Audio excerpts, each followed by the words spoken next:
Price Lord. இயேசுவின் நாமத்தினால daily மன்னாங்கிற இந்த கர்த்தருடைய வசனத்தை தியானிக்கும்படி உங்களை நான் அன்போடு கூட வரவேற்கிறேன்.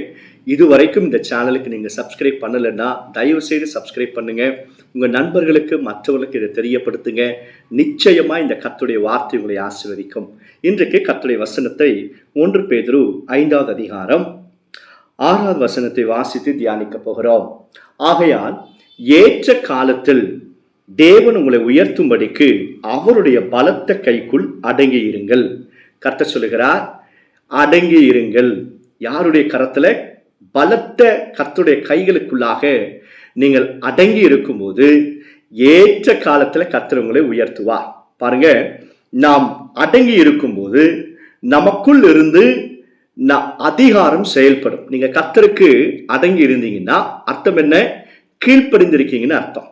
உங்களை நீங்க தாழ்த்தி கொண்டு கர்த்தருக்குள்ளாய் கீழ்ப்படுகிறீங்க, அடங்கி இருக்கிறீங்க. நீங்கள் கர்த்தருக்கு அடங்கி இருந்தால் கர்த்தருடைய அதிகாரம் உங்கள் மூலமாய் செயல்படும். கர்த்தர் ஏற்ற காலத்துல உங்களை உயர்த்துவார். உங்களுடைய டேலண்ட் அல்லது உங்களுடைய திறமைகளோ அல்லது இவைகளெல்லாம் உங்க படிப்போ அனுபவமோ இவைகளை வைத்து கர்த்தர் உயர்த்துவதல்ல. நீங்கள் எந்த அளவுக்கு கர்த்தருடைய கைகளுக்குள்ளாய் அடங்கி இருக்கிறீர்கள் என்பதை கண்டு கர்த்தர் உங்களை உயர்த்துவார். கர்த்தருடைய பிள்ளைகளை, நம்முடைய ஆண்டவர் ஒருவரையும் தாழ்மையா இருக்க செய்கிறவர் அல்ல. தாழ்த்தி போட்டு ஒன்றுமே இல்லாமல் அவர்களை தரித்திரர்களாக விடுகிறவர் அல்ல.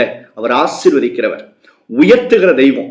உங்களுடைய உயர்வை மனுஷன் தடுக்கலாம், கர்த்தரோ அவைகளை எல்லாவற்றையும் உடைத்து எறிந்து உங்களை ஏற்ற காலத்துல கர்த்தர் உங்களை உயர்த்த போகிறார். பாருங்க, நம்ம உறவுகளுக்கு தகப்பன் தாயாருக்கு அடங்கி இருக்கணும், கணவருக்கு அடங்கி இருக்க வேண்டியதாக இருக்கும், நம்முடைய உயர் அதிகாரிகளுக்கு நம்ம அடங்கி இருக்கணும். இவையெல்லாம் கர்த்தர் கவனித்து உங்களை நிச்சயமாக கர்த்தர் உயர்த்துவார். அடங்கி இருக்கிறதுனா என்ன அர்த்தம் அப்படின்னா, நீங்க தாழ்மையா இருக்கீங்கன்னு சொல்லி அர்த்தம். தாழ்மையுள்ளவன் நிச்சயமாக உயர்த்தப்படுவான். தன்னைத்தான் தாழ்த்துகிறவன் தேவனால உயர்த்தப்படுவான். பாருங்க, சில பேர் லீடர்ஷிப் கீழே இருக்க மாட்டாங்க, தலைமைத்துவத்தின் கீழாக இல்லாம அலைந்து கொண்டே இருப்பாங்க. அப்படிப்பட்டவர்கள் எதையுமே பெரிதாக சாதிக்க முடியாதபடிக்கு அவர்கள் சிதறடிக்கப்படுகிறதை நாம் பார்க்க முடியும்.